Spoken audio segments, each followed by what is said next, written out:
va continuer notre petite série où je vous montre quelques versets qui indiquent et qui prouvent que le salut appartient uniquement à Yacharal et personne d'autre. Et là, on va voir dans le livre de Romains. Et on va commencer par Romains chapitre 2. Assurément, être circoncis a un sens, à condition d'appliquer la loi. Mais si tu désobéis à la loi, être circoncis n'a pas plus de valeur que d'être incirconcis. Mais si l'incirconcis accomplit ce que la loi définit comme juste, cet incirconcis ne sera-t-il pas considéré comme un circoncis? Et cet homme qui accomplit la loi sans être physiquement circoncis, ne va-t-il pas te condamner, toi qui désobéis à la loi tout en possédant les Écritures et la circoncision? Ici, il y a vraiment une corruption. Vraiment, il me fatigue. Il me fatigue. Il faut que vous preniez conscience que la Bible en général, les Écritures en général, ont été falsifiées. Le pire, c'est le Nouveau Testament. Le Nouveau Testament est vraiment corrompu.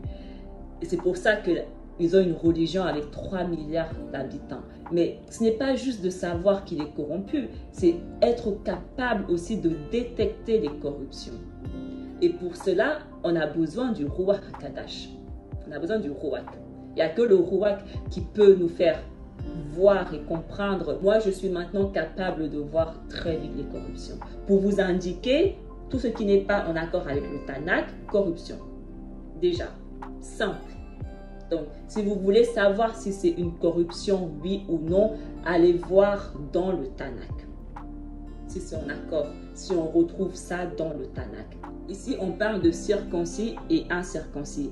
Les circoncis, c'est ceux qui ont la loi, donc ceux qui sont appelés les Juifs, donc le royaume du Sud. Et les incirconcis sont ceux qui sont appelés les non-Juifs, donc les brebis perdues. D'accord? Et ici, il dit que être circoncis a un sens à condition d'appliquer la loi. Les Yahudim, ils ont la loi, mais ça a un sens si encore ils appliquent cette loi qu'ils ont. C'est ce que Saül il dit ici. Mais si tu désobéis à la loi, être circoncis n'a aucune valeur. C'est vrai, parce que si tu as la loi mais que tu ne pratiques pas la loi, tu vas périr. Donc la loi ne te sert à rien si tu ne la mets pas en pratique. Donc là encore, Saül il dit encore que si tu ne mets pas la loi en pratique, tu vas périr. Donc il faut que tu aies la loi, mais aussi que tu obéisses à la loi, que tu la mettes en pratique. Mais si l'incirconcis, ceux qui n'ont pas la loi, donc les brebis perdues, d'accord, c'est eux les incirconcis, les brebis perdues. Donc si les brebis perdues accomplissent ce que la loi définit comme juste, donc si les brebis perdues appliquent la loi, eux qui de base n'avaient pas la loi, mais si maintenant ils appliquent la loi, cet incirconcis ne serait-il pas considéré comme circoncis? Et là où on voit la corruption, c'est il dit, et cet homme qui accomplit la loi sans être physiquement circoncis. Qu'est-ce que ça signifie être physiquement circoncis? Plus haut, on ne parle pas d'une circoncision physique, on parle d'une circoncision spirituelle. Appliquer la loi, oui ou non? Donc pourquoi là d'un coup, on passe à physiquement circoncis? C'est de la corruption, c'est de la confusion. On parle de quoi exactement? Est-ce qu'on parle d'une circoncision physique ou spirituelle? Mettons-nous d'accord. Ils veulent perdre les gens. Ils veulent perdre ceux qui n'ont pas le Ruach. Moi, ils ne me perdent pas. Mais vous qui n'avez pas le Ruach, ils veulent vous perdre. C'est leur objectif. Vous perdre. La confusion. La confusion, c'est uniquement Babylone.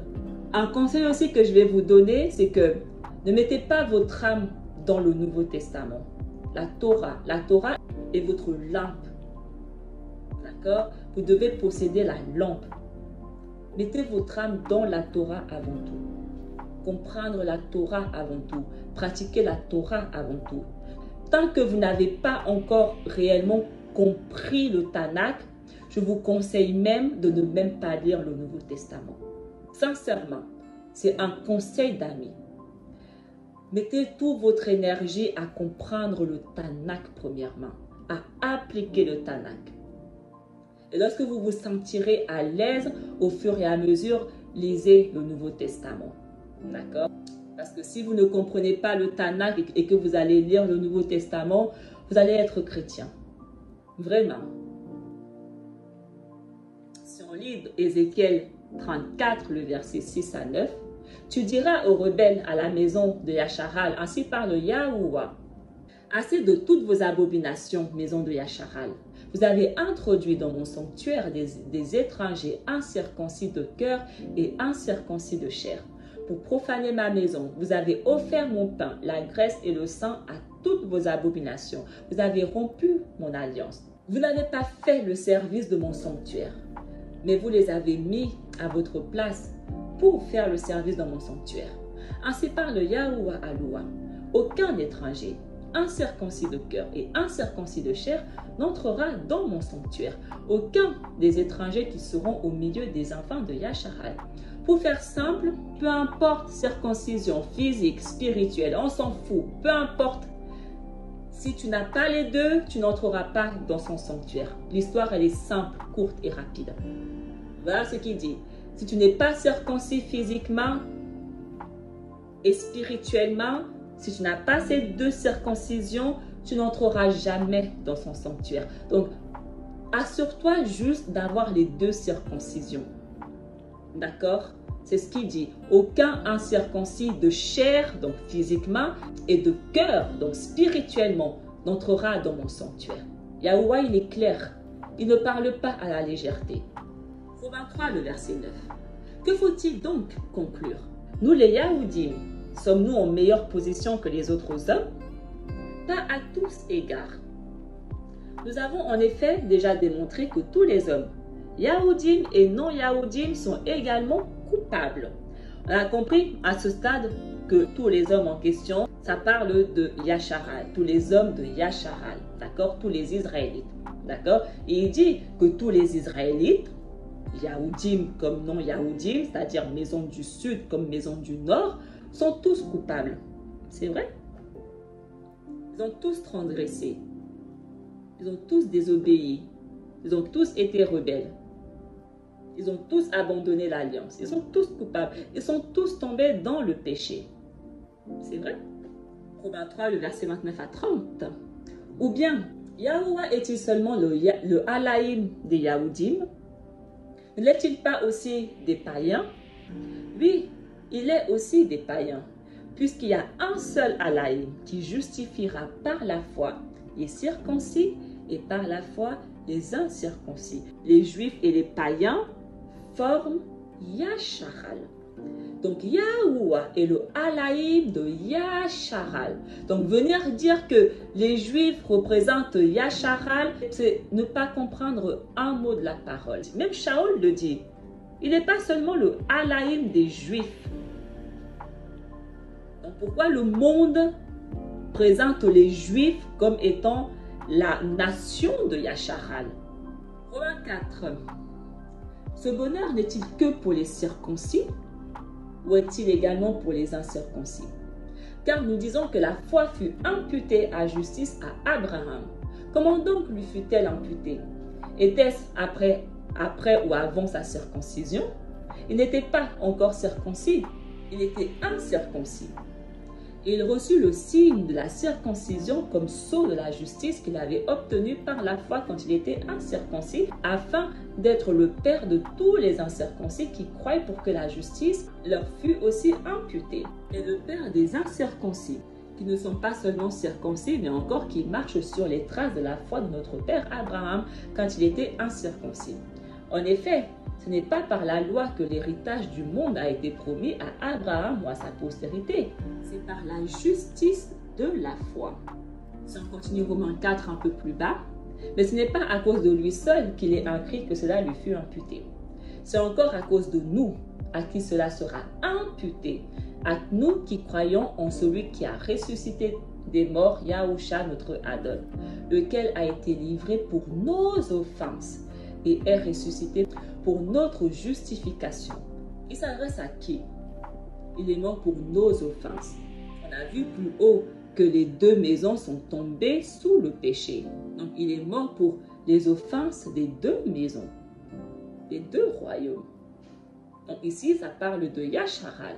Yahusha, il est mort pour les offenses de Yasharal, pour les péchés de Yasharal. Romains 6, verset 17 à 23. Mais grâce soit rendue à Yahuwah de ce que, après avoir été esclave du péché, vous avez obéi de cœur à la règle de doctrine dans laquelle vous avez été instruits. Ayant été affranchis du péché, vous êtes devenus esclaves de la justice. Je parle à la manière des hommes à cause de la faiblesse de votre chair. De même donc que vous avez livré vos membres comme esclaves à l'impureté et à l'iniquité, pour arriver à l'iniquité, ainsi maintenant livrez vos membres comme esclaves à la justice pour arriver à la pureté. Car lorsque vous étiez esclaves du péché, vous étiez libres à l'égard de la justice. Quels fruits portiez-vous alors? Des fruits dont vous rougissez aujourd'hui, car la fin de ces choses, c'est la mort. Mais maintenant, étant affranchis du péché et devenus esclaves de Yahuwah, vous avez pour fruit la pureté et pour la fin, la vie éternelle. Car le salaire du péché, c'est la mort. Mais le don gratuit de Yahuwah, c'est la vie éternelle en Yahusha, notre Adon. Ça parle que de Yasharal, du début jusqu'à la fin. C'est à eux la vie éternelle. Romains 8, le verset 3. Car ce que la loi était incapable de faire parce que l'état de l'homme la rendait impuissante, Yahuwah l'a fait. Il a envoyé son propre fils avec une nature semblable à celle des hommes pécheurs. Et pour régler le problème du péché, il a exécuté sur cet homme la sanction qu'encourt le péché. Car ce que la loi était incapable de faire, parce que l'homme rendait impuissante la loi. L'homme qui possédait la loi la rendait impuissante. Quel homme possédait la loi? Yasharal. Du coup, qu'est-ce que Yahuwah il a fait? Il a envoyé son propre fils afin de régler ce problème. Ce problème que l'homme rencontrait avec la loi. Et il a exécuté sur Yahusha la sanction qu'encourt le péché. Donc on voit que Yahuwah, il a envoyé son fils pour aider les hommes qui possédaient la loi. Et les seuls hommes qui possédaient la loi, Yasharal. Romains 9, le verset 1 à 18. Je dis la vérité en Mashiach, je ne mens point. Ma conscience me rend témoignage par le roi Hakadash. J'éprouve une grande tristesse et j'ai dans le cœur un chagrin continuel.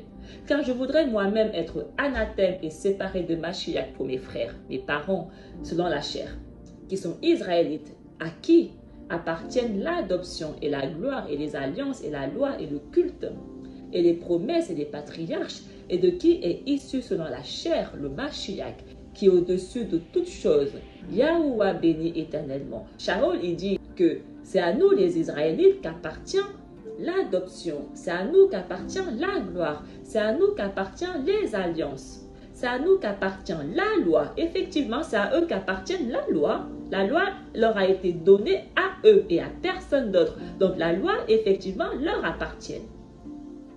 C'est à eux qu'appartient le culte, les promesses, les patriarches. Tout leur appartient. C'est à eux qu'appartient la vie éternelle. Dès moment où tout ça leur appartient à eux et uniquement à eux, qu'est-ce qui appartient aux chrétiens exactement? Si tout appartient aux Israélites, qu'est-ce qui reste pour les chrétiens? C'est écrit où?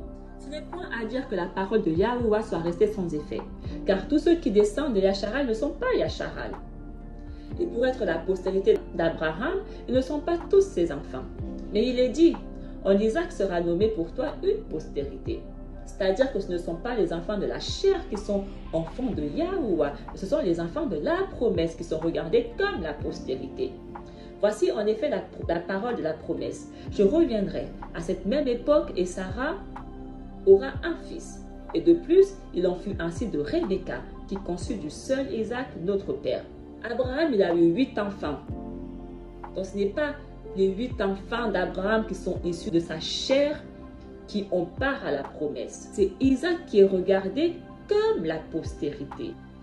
Parce que Yahuwah a dit, c'est en Isaac, parmi tes 8 enfants là que tu as là, c'est en Isaac que sera nommé pour toi la postérité. Il y a un schéma que nous devons suivre et ne pas tout mélanger. Dès le moment où on ne respecte pas ce schéma, c'est-à-dire Abraham, Isaac et Jacob, on est perdu. Et les chrétiens ne respectent pas une seule seconde ce schéma. Tout le monde n'est pas issu d'Abraham déjà premièrement. Ensuite, tout le monde n'est pas issu de Isaac, deuxièmement, et tout le monde n'est pas issu de Jacob, troisièmement.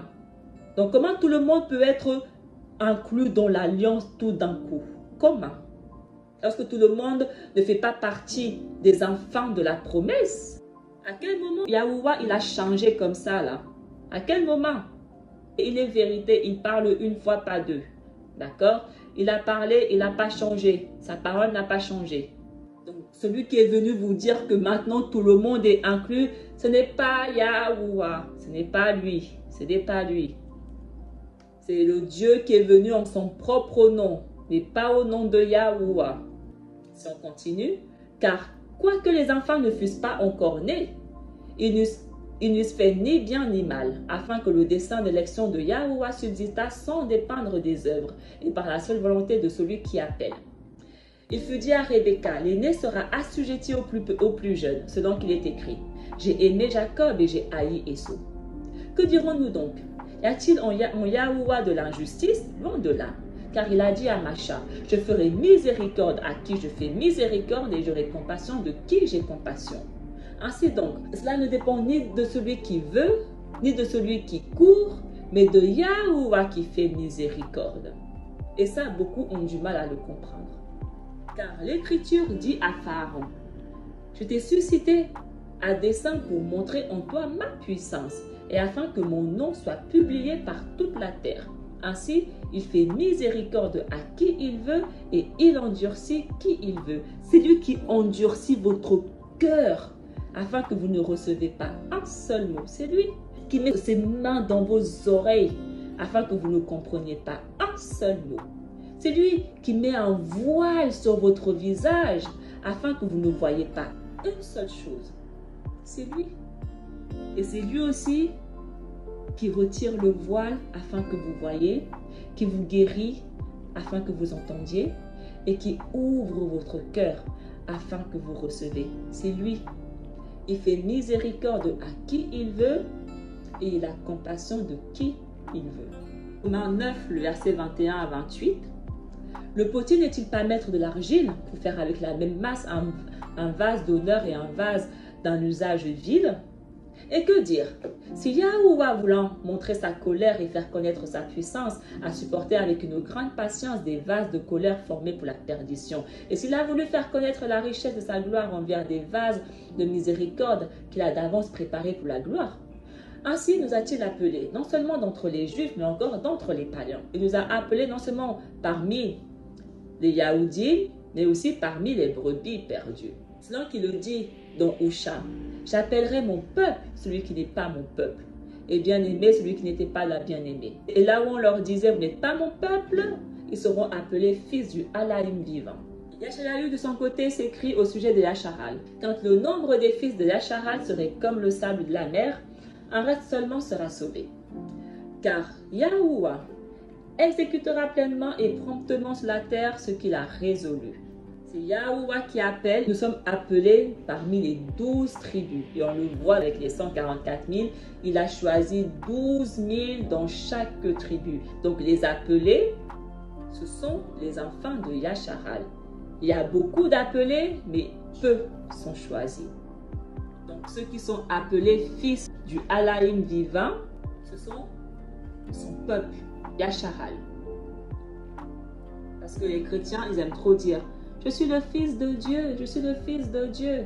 Oui, oui, oui, votre Dieu, votre caucasien là, votre Dieu romain là, oui, vous êtes leur fils. Mais pas de Yahuwah. Yahuwah, ses enfants, ceux qui sont appelés ses enfants, son peuple, Yacharal. Donc si tu n'es pas de Yacharal, tu n'es pas son enfant. Donc le Dieu que tu dis que tu es l'enfant là, c'est pas Yahuwah. Et si on lit justement Osha 2, le verset 1 à 3, mais un jour, les Israélites seront nombreux. Donc on voit déjà que ça parle des Israélites. Comme les grains de sable sur le bord de la mer, que nul ne peut compter ni mesurer.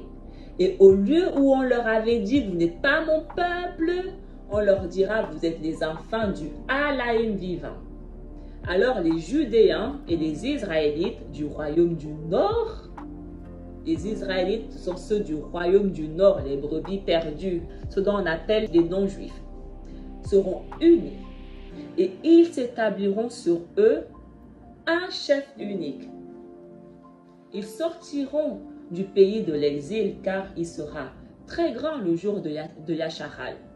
Vous direz à vos frères qui seront appelés mon peuple et à vos sœurs les bien-aimés. Ça ne parle que de Yacharal. Donc Romains parle que de Yacharal. Romains 11. Car je ne veux pas, frères, que vous ignoriez ce mystère afin que vous ne vous regardiez point comme sages. C'est qu'une partie de Yacharal est tombée dans l'endurcissement jusqu'à ce que la totalité des païens soit entrée. Et ainsi, tout Yacharal sera sauvé, selon qu'il est écrit. Le libérateur viendra de Sion et il détournera de Jacob les impiétés. Il dit, une partie de Yacharal est tombée dans l'endurcissement afin que les païens soient entrés. Donc on comprend que les païens représentent l'autre partie. Et il dit, une fois que les païens seront entrés, alors tout Yacharal sera sauvé. Donc les païens en question ici, Yacharal. Parce que tout Yacharal doit être sauvé. On ne parle pas de nations étrangères ici. On parle de tout Yacharal qui doit être sauvé. Le libérateur, il viendra de Sion. Qui est ce libérateur? Yahusha. Pourquoi? Pour détourner de Jacob les impiétés. Ce n'est pas écrit pour détourner le monde entier des impiétés. Jacob. Pour détourner de Jacob afin que tout Israël soit sauvé. Voilà pourquoi le libérateur est venu. Il n'est pas venu pour que tous les étrangers qui veulent pas. C'est pas biblique. C'est pas biblique. Si on croit que c'est écrit, c'est juste qu'on ne comprend pas un mot. Ce n'est pas biblique. Et si on lit Yeshayahu 11, en ce jour, le rejeton d'Isaïe sera là comme une bannière pour les peuples. Les nations se tourneront vers lui et la gloire sera sa demeure. Dans ce même temps, Yahuwah étendra une seconde fois sa main pour racheter le reste de son peuple, dispersé en Assyrie et en Égypte, à Patros et en Éthiopie. Vous voyez l'Éthiopie, vous savez, l'Éthiopien vers qui il a envoyé son Talmud. Il rachète son peuple qui se trouve en Éthiopie. À Élam, à Shinéar et à Hamath et dans les îles de la mer. Il élèvera une bannière pour les nations. Il rassemblera les exilés de Yacharal et il recueillera les dispersés de Yahuda des 4 extrémités de la terre. Le libérateur rassemblera les exilés de Yacharal parce que tout Yacharal doit être sauvé. Romains 15, le verset 16. En effet, il a fait de moi le serviteur de Yahushua HaMashiach pour les non-juifs. J'accomplis ainsi la tâche d'un prêtre en annonçant la parole de Yahuwah aux non-juifs pour que ceux-ci deviennent une offrande agréable à Yahuwah, consacrée par le Ruach HaKadosh. Ils vont vers les non-juifs, ils vont prêcher aux non-juifs afin que les non-juifs deviennent une offrande agréable à Yahuwah. Et si nous lisons Yeshayahu 66, je connais leurs œuvres et leurs pensées. Le temps est venu de rassembler toutes les nations et toutes les langues. Elles viendront et verront ma gloire. Je mettrai un signe parmi elles, et j'enverrai leur échappée vers les nations, à Tarsis, à Pul et à Lude, qui tirent de l'arc, à Tubal et à Javan. Javan, c'est les Grecs. Il dit, j'enverrai les réchappés à Javan, chez les Grecs, aux îles lointaines, qui jamais n'ont entendu parler de moi et qui n'ont pas vu ma gloire, et ils publieront ma gloire parmi les nations. Et ces réchappés, ils emmèneront tous vos frères, ils les ramèneront du milieu de toutes les nations en offrande à Yahuwah, sur des chevaux, des chars et des litières, sur des mulets et des dromadaires, à ma montagne sacrée, à Yarushalam, dit Yahuwah, comme les enfants de Yasharal apportent leur offrande dans un vase pur à la maison de Yahuwah. Donc ceux dont on apporte en offrande à Yahuwah, ce sont les Israélites. Donc les non-juifs vers qui ils prêchent pour qu'ils deviennent une offrande à Yahuwah, ce sont nos frères que Yahuwah rassemble, ramène, les exilés de Yasharal. Ils sont Israélites. Romains 15, versets 20 à 25. Et je me suis fait honneur d'annoncer la parole là où Mashiach n'avait point été nommé, afin de ne pas bâtir sur les fondements d'autrui, selon qu'il est écrit. Ceux à qui il n'avait point été annoncé verront, et ceux qui n'en avaient point entendu parler comprendront. Oui, on a vu dans Yashayahu, ces exilés qui étaient loin n'avaient pas entendu parce qu'ils étaient dispersés. Donc ils n'ont pas vu la gloire, ils n'ont pas vu Yahusha, ils n'ont pas entendu. Les Talmudim ont été envoyés vers eux pour que eux aussi puissent entendre. Yashayahu 52. Éclatez ensemble en cris de joie. Ruine de Yarushalam, car Yahuwah console son peuple. Il rachète Yarushalam. Yahuwah découvre le bras de sa pureté aux yeux de toutes les nations, et toutes les extrémités de la terre verront le salut de notre Alaïm. Partez, partez, sortez de là, ne touchez rien d'impur. Sortez du milieu d'elle, purifiez-vous, vous qui portez les vases de Yahuwah. Ne sortez pas avec précipitation, ne partez pas en fuyant, car Yahuwah ira devant vous. Et le Alaïm de Yasharal fermera votre marche. Voici, mon serviteur prospéra. Il montera, il s'élèvera bien haut. De même qu'il a été pour plusieurs un sujet d'effroi, tant son visage était défiguré, tant son aspect différait de celui des fils de l'homme, de même il sera pour beaucoup de peuples un sujet de joie. Devant lui, des rois fermeront la bouche, car ils verront ce qui ne leur avait point été raconté. Ils apprendront ce qu'ils n'avaient point entendu. Yahuwah, il rachète son peuple. Donc ceux qui ont été rachetés, son peuple, Yasharal. Si on lit Deutéronome 32, le verset 43, « Nation, chantez les louanges de son peuple, car Yahuwah venge le sang de ses serviteurs. Il se venge de ses adversaires et il fait l'expiation pour son pays, pour son peuple. » Yahuwah, il fait l'expiation pour son peuple. Il pardonne les péchés de son peuple. Uniquement. Tant que les gens n'auront pas compris ça, on ne peut pas discuter. Franchement, à ce stade, on ne peut pas. À un moment donné, c'est aussi simple que ça. Yahuwah, il pardonne les péchés que de son peuple. Il rachète que son peuple. Son peuple qui est appelé par son nom. Il sauve que son peuple. Il est le rédempteur de son peuple. Les promesses appartiennent à son peuple. C'est eux les héritiers. Personne d'autre.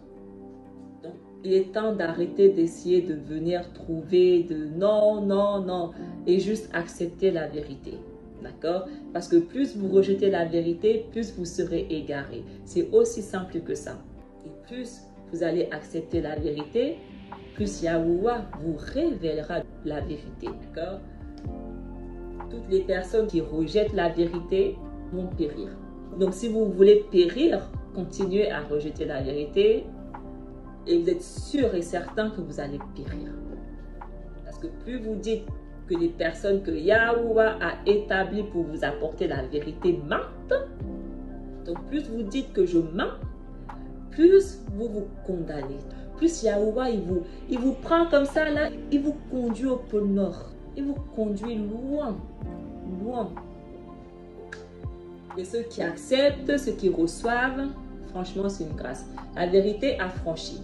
Vous connaîtrez la vérité et elle vous affranchira.